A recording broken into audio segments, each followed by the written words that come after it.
Muy bien, compañeros, seguimos de regreso.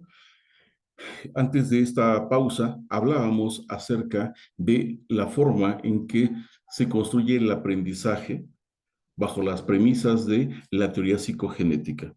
Me regreso un poquito, ¿sí? Hablamos de adaptación o inteligencia, asimilación, acomodación y equilibración. Utilicé un ejemplo, espero haber sido claro en ello y si no me retroalimentan, por favor. Maestra Zulema, adelante. ¿Estos enfoques aplican en todos los estadios o es particular de un solo estadio? Gracias, maestra Zulema. Esta parte de las características del aprendizaje, ¿sí? Vendrían a ser posteriormente, de manera formal, en el cuarto estadio específicamente. Pero es importante reconocer también, maestra Zulema, como bien comenta, ¿sí? Estos mismos cuatro conceptos podemos aplicarlos en el preoperacional. ¿Por qué razón? Cuando un niño pequeño que tiene el lenguaje ya articulado nos pregunta o nos pide algo, un objeto, y nos señala, no sabe lo que es, pero le llama la atención por el color. Y nosotros papás nos encontramos en esa disyuntiva, ¿qué quieres? ¿Este? ¿Este? No. ¿Este? Y no le decimos tampoco qué es lo que es. En el momento que le decimos, mira, este es un teléfono, ¿quieres el teléfono? Entonces, ¿qué va a pasar con el niño?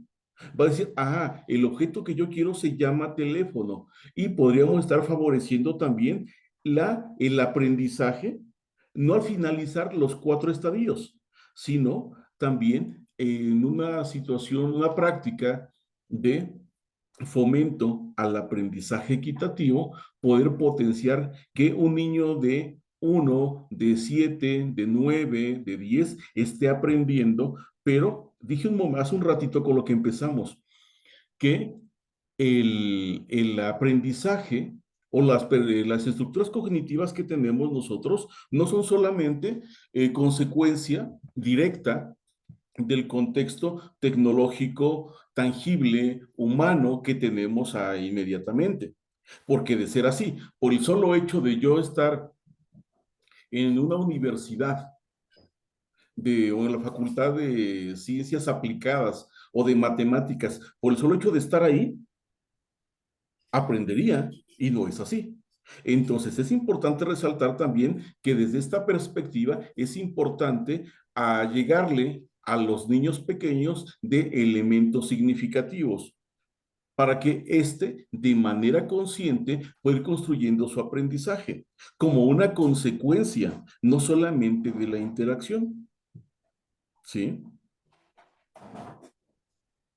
Porque hablamos de un enfoque constructivista, de manera que la realidad la vamos construyendo no solamente con lo que vemos, con lo que tocamos, sino también con lo que nosotros vamos aplicando a través de la observación, la deducción, la inferencia que nos van proporcionando aquellos con los que coexistimos de manera específica en una primera instancia, que es la familia.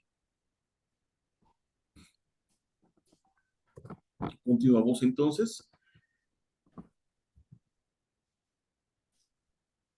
¿Sí?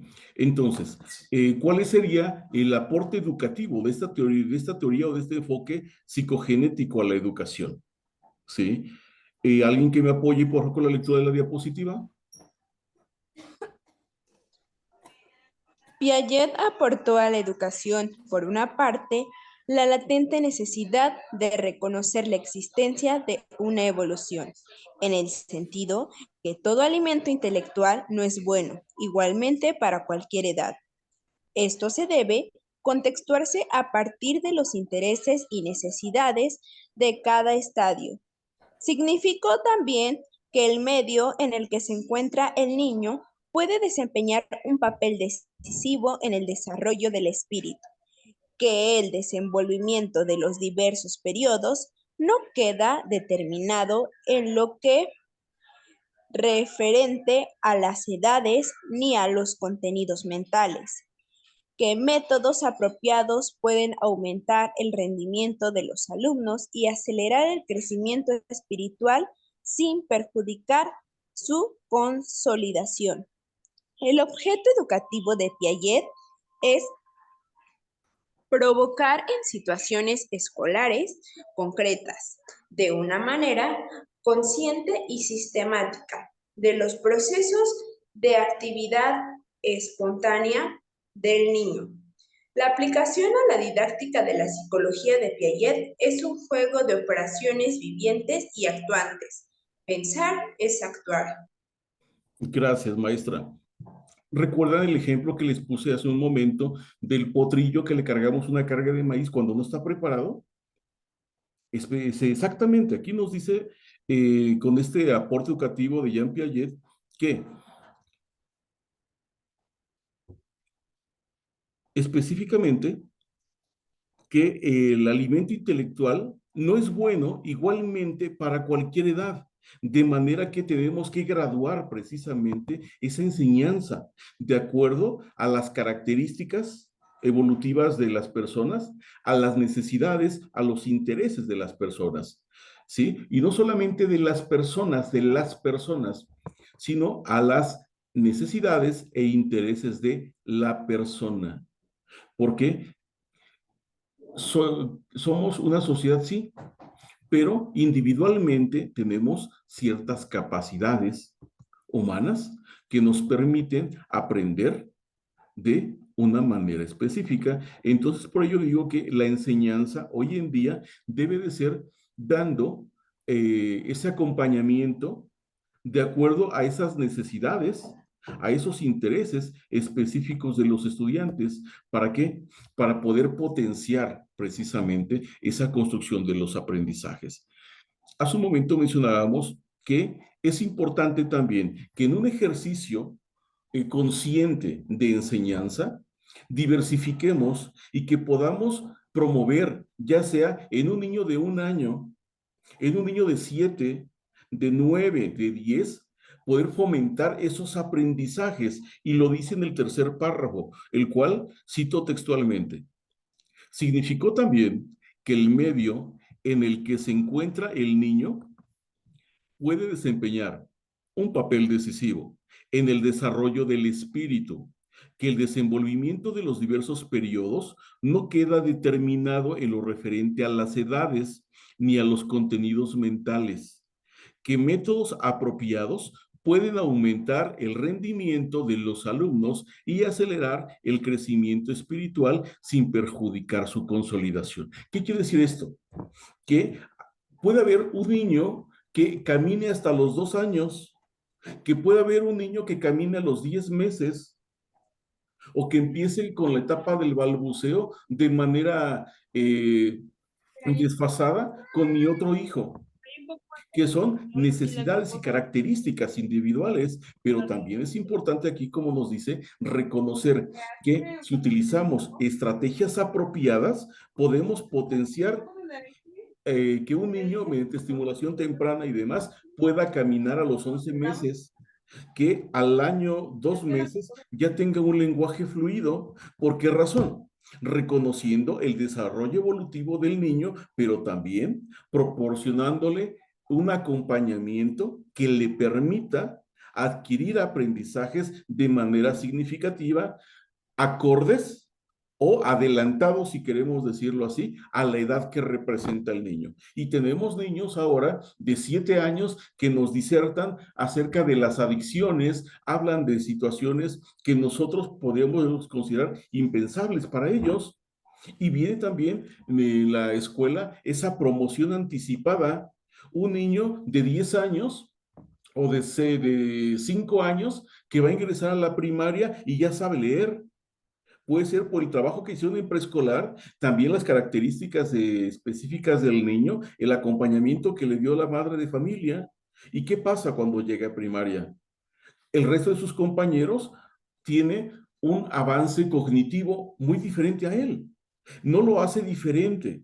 Lo que lo hace diferente pudiera ser aquí el acompañamiento que se le fue dando, a través del cual se potenció el aprendizaje independientemente del estadio en el que se encontraba. Es lo que nos hace mención acá. ¿Sí? Entonces nos invita precisamente a eso, a que provoquemos situaciones escolares concretas de una manera consciente y sistemática, donde los procesos de formación intelectual que la psicología genética estudia al lado de la actividad espontánea del niño.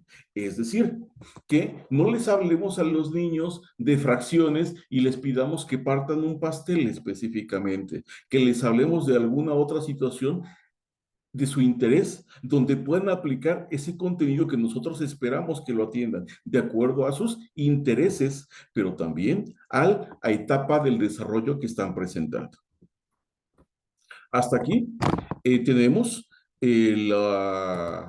los aportes, ¿sí?, de la teoría psicogenética. Compañeros, ustedes ya hicieron un trabajo de este enfoque, ¿sí? Algunos están pendientes de cargarlo.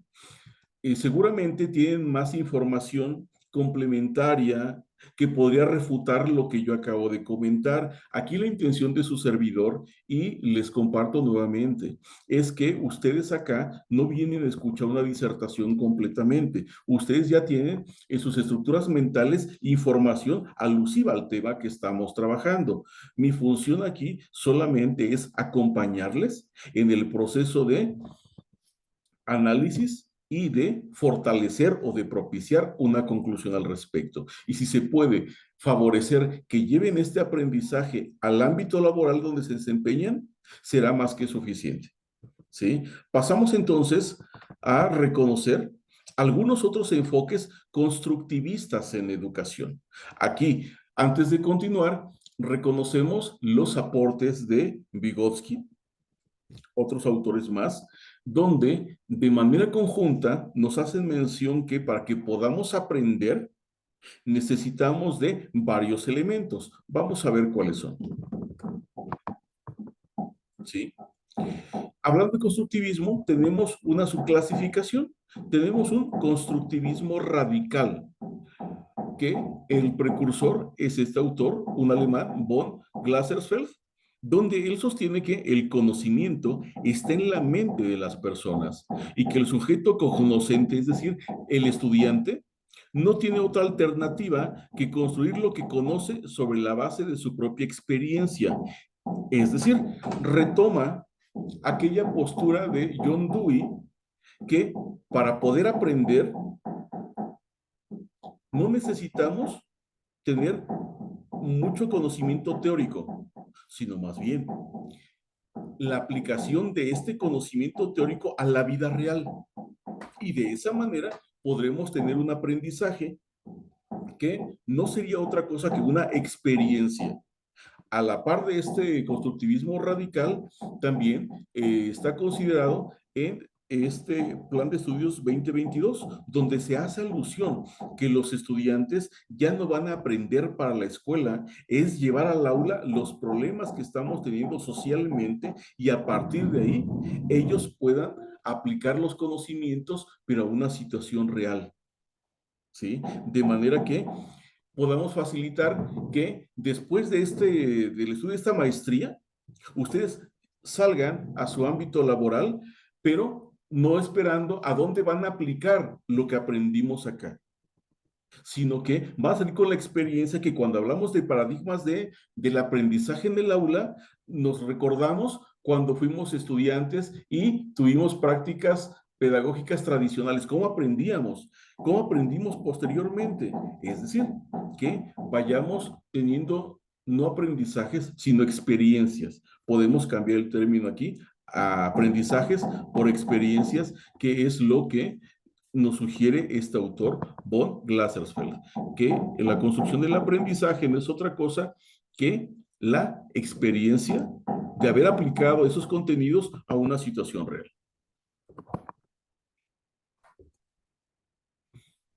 ¿Sí? Para ello,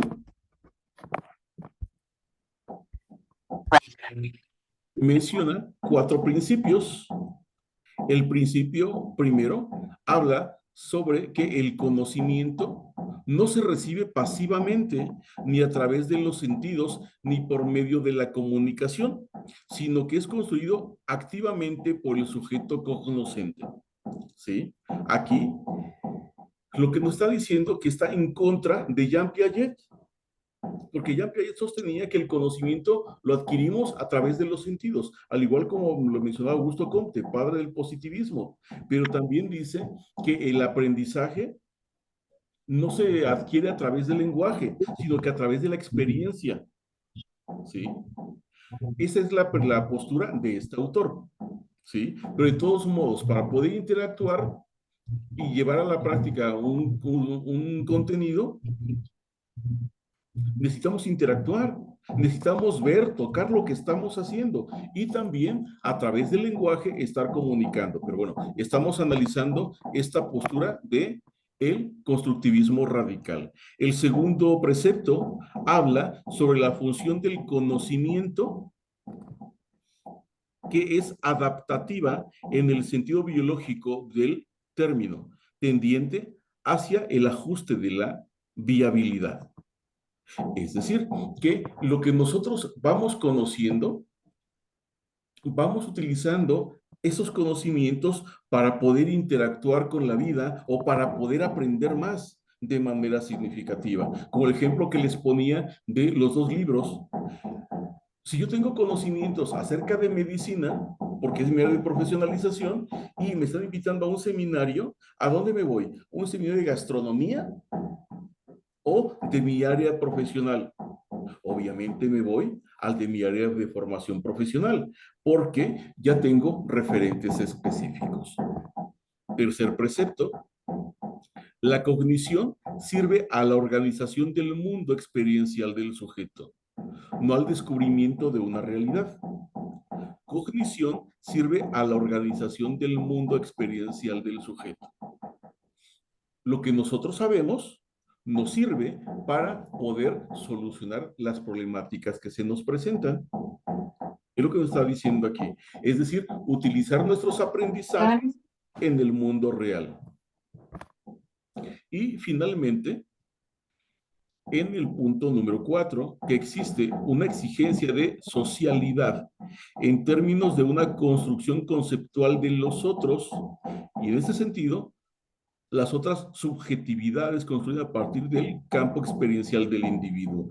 Es decir, reconocer que lo que yo he aprendido puedo compartirlo con alguien más y respetando los aprendizajes de las otras personas, porque son consecuencia de su propia experiencia, ¿sí? Reconocernos como personas activas en la construcción del aprendizaje y respetando los aprendizajes de otros. Por eso dice subjetividades. Lo que es azul para mí, a lo mejor para otro va a ser azul marino o azul turquesa.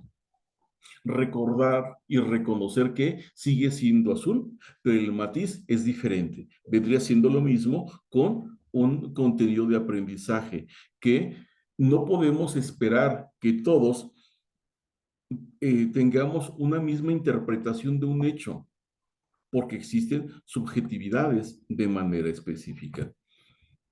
Y pasamos a esta parte del constructivismo sociocultural o histórico social de Lev Vygotsky. Esta parte también es significativo para ustedes. Si yo digo Vygotsky, maestra Patricia, maestra Erika, ¿qué me mencionan ustedes al respecto?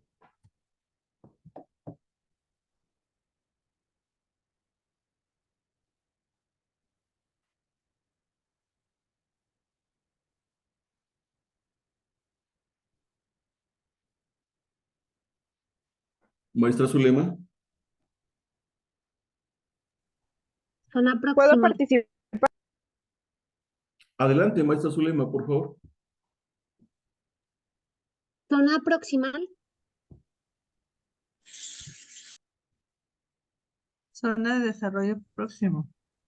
Sí, escuchaba. Sí. No se escuchaba mi micro. Gracias, maestra Erika. Psicología. Psicología. ¿Qué más? Histórico-cultural. Andar Perdón, viaje. es un autor pionero en el desarrollo del pensamiento y el lenguaje, así como en la educación educativa y pues, o psicología, o simplemente tiene un interés en sus trabajos, lo que es Vygotsky. Ok. Gracias por sus participaciones. Todos tienen relación. Neuropsicología soviética. Ujú. Efectivamente, Vygotsky era un psicólogo, sociólogo ruso específicamente. Aquí, compañeros, desde esta perspectiva de Vygotsky, el aprendizaje es una construcción social. Para ello, ¿de qué manera interactuamos con los demás? Maestra Anel, ¿de qué manera interactuamos con las demás personas? A través del lenguaje, de la comunicación. De hecho, él maneja tres factores, que es los interpersonales, los histórico-culturales, los individuales. Entonces, él destaca mucho la influencia que hay entre estos tres factores sociales, en donde pues desde la estimulación que obtiene de la misma sociedad con los otros, del momento histórico en el que se encuentra y de las experiencias individuales. Es correcto. Desde esta perspectiva, para Vygotsky, el aprendizaje se da en dos momentos, ¿sí? Se da, en primer lugar, de manera interpsicológica y después intrapsicológicamente. ¿Es correcto? A través del lenguaje verbal, escrito, corporal, no verbal, lenguaje de señas, lenguaje artístico y demás, damos a conocer a los demás ideas, emociones, sensaciones, estados de ánimo y demás situaciones. Entonces, el lenguaje, efectivamente, para Vygotsky, era el elemento sustancial para el aprendizaje. Decimos que el aprendizaje se da en dos sentidos: interpsicológicamente en un primer lugar, porque a través de esas relaciones sociales, ese factor social que juega un papel determinante en la construcción del conocimiento, ¿sí? Porque imaginemos, compañeros, imaginen que en la aparición de los primeros seres humanos, cuando una persona descubrió que golpeando dos piedras se iba desgastando una y la pueden ir moldeando. ¿Qué hubiese pasado si dentro del lenguaje primitivo no hubiese compartido este descubrimiento con las demás personas de su clan? No habría habido desarrollo humano, ¿sí? No utilizó tal vez un lenguaje tan elaborado como lo tenemos ahora, pero lo dio a conocer dentro de su lenguaje primitivo, ¿sí?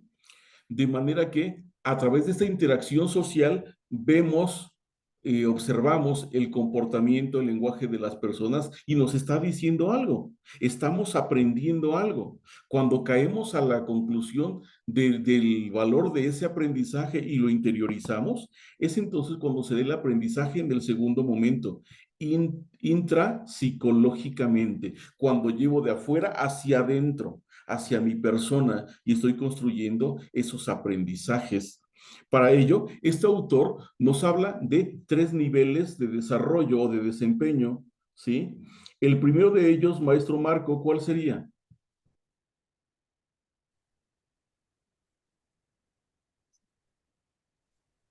Ahí voy. Ay, permítame. Ah,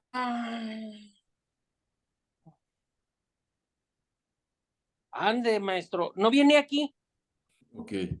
Gracias, maestro Marco. Maestra Perdón. Zulema, de los tres niveles de desempeño que nos menciona Vygotsky, ¿cuál es el primero? Niveles o Profe, ¿no zonas. es el evolutivo real? Exactamente. El Sí, nivel real el evolutivo o, real es lo que sabe. Ah, perdón. sí. Adelante, maestra Anel. ¿Continúo? Sí, adelante. Ok. Son tres, el evolutivo real y el desarrollo potencial. Hablamos del real, lo que comprende y lo que pueda realizar el niño por sí solo. El potencial se refiere a lo que puede lograr, digamos que es un nivel pues, más avanzado, lo que se espera que se logre eh, mm, y que puede, lo que puede hacer con ayuda de otros, en este caso lo que llamamos los tutores o la guía del docente. Y entre estos dos, entre lo que hace y lo que puede llegar a hacer, se encuentra la zona de desarrollo próximo. ¿Estoy bien? ¿O ando ahí? Gracias, maestra Anel, gracias. Muy Es, bien. es correcto. El nivel de desarrollo real, ¿sí? O sea, desarrollo actual, también es llamado así. Su desarrollo actual o nivel de desempeño real se refiere a lo que las personas podemos hacer por cuenta propia con los saberes que ya tenemos, ¿sí? Lo que yo puedo hacer con lo que yo sé. De ahí, el segundo nivel es la zona de desarrollo próximo o el nivel de desarrollo próximo, ¿sí? Es decir, lo que yo puedo hacer con alguien más y ese alguien más tiene que tener una característica específica.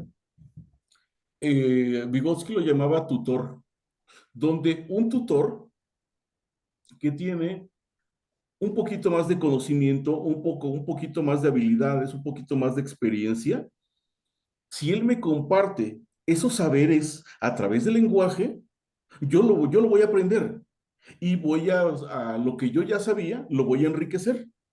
¿Sí? ¿Vamos bien?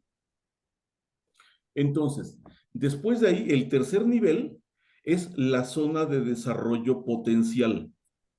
Lo que yo voy a poder hacer. Todo aquello que puede aprender.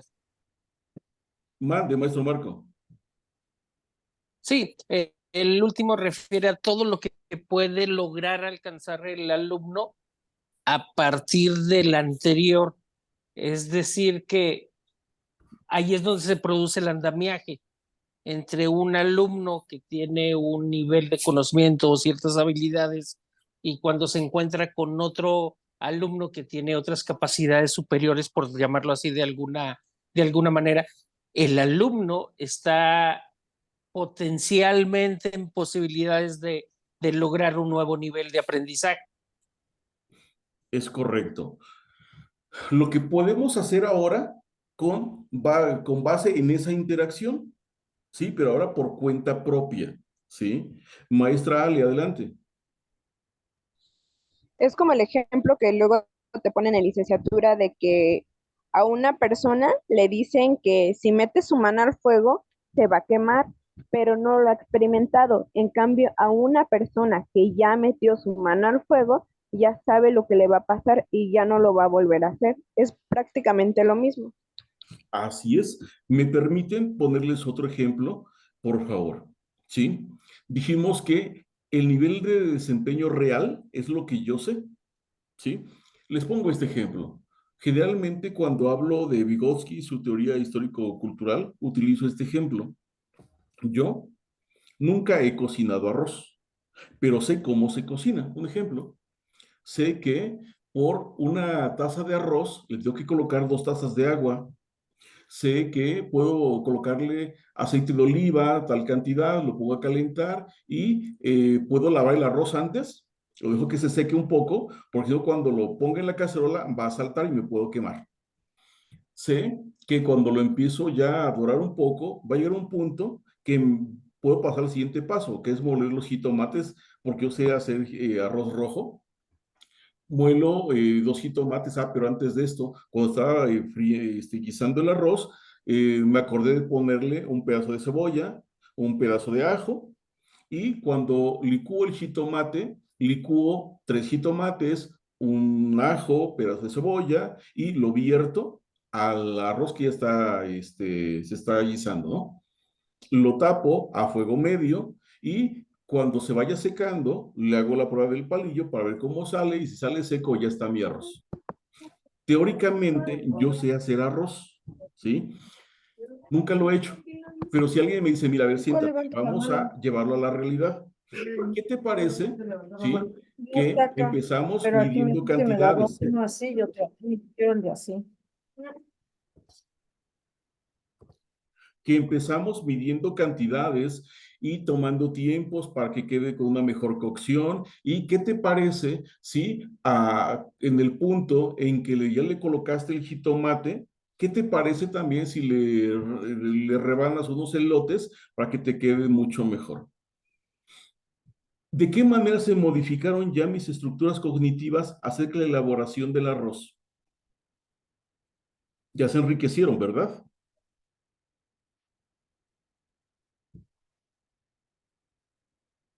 Pregunto, después de este acompañamiento que ya me dio alguien que ha cocinado arroz y que le sumé esa información a lo que yo ya sabía, la siguiente ocasión que yo haga arroz, ¿será más fácil? ¿Será más comestible mi producto una vez terminado? ¿Qué pasará una vez que ya recibí esa información, esa asesoría, ese acompañamiento de alguien que sí ha cocinado arroz? ¿Qué pasaría, maestro Carlos? Yo lo estaba enfocando, maestro, perdón, doctor, en mi área, que es educación física, ¿no? Dando Adelante. este ejemplo que usted está poniendo, un deporte, ¿no? Con los chiquillos.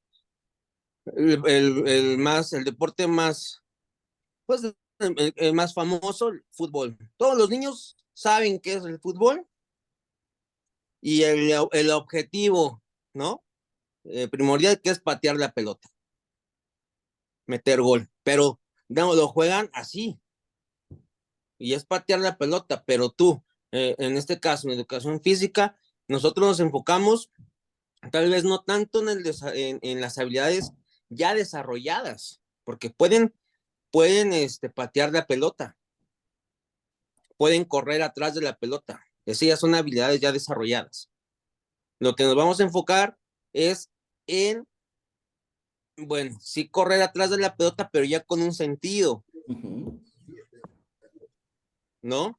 Ya, como usted dice, pone el ejemplo, tal vez explicándole cuál es el objetivo, que tiene más compañeros, que puede explicarle los fundamentos, cuáles son los fundamentos, ¿no? Del deporte. Así estaba yo enfocando en este ejemplo. Gracias. Gracias a usted, maestro Carlos. Antes de irnos a esta pausa, les comento rapidísimo, es correcto, los niños generalmente botan el balón con dos manos mientras están jugando básquetbol o cuando andan pateando el balón sin tener el conocimiento del reglamento. Pero cuando el maestro Carlos le saben qué niños vamos al patio, les voy a explicar cuáles son las reglas del fútbol para que se organicen de una mejor manera. ¿Qué va a pasar? Que van a seguir jugando ahora, pero ya tuvieron una nueva información, de manera que están enriqueciendo ese juego que conocían. Y la siguiente ocasión que jueguen fútbol, que ya es del maestro Carlos, ¿qué va a pasar? Ya lo van a hacer de manera consciente, sin necesidad de que esté el maestro Carlos otra vez, porque ya modificaron su conducta y su aprendizaje. ¿Sí? Vamos, por favor, maestros, a una pausa rapidísimo. Vuelvo a abrir para ir cerrando ya la actividad. Sí, es que tienen la disposición. Tengo ya 9:15, por favor.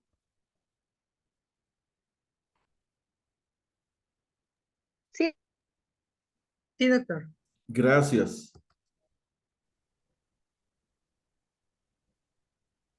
¿Nos salimos, doctor? Sí, por favor, y volvemos a ingresar.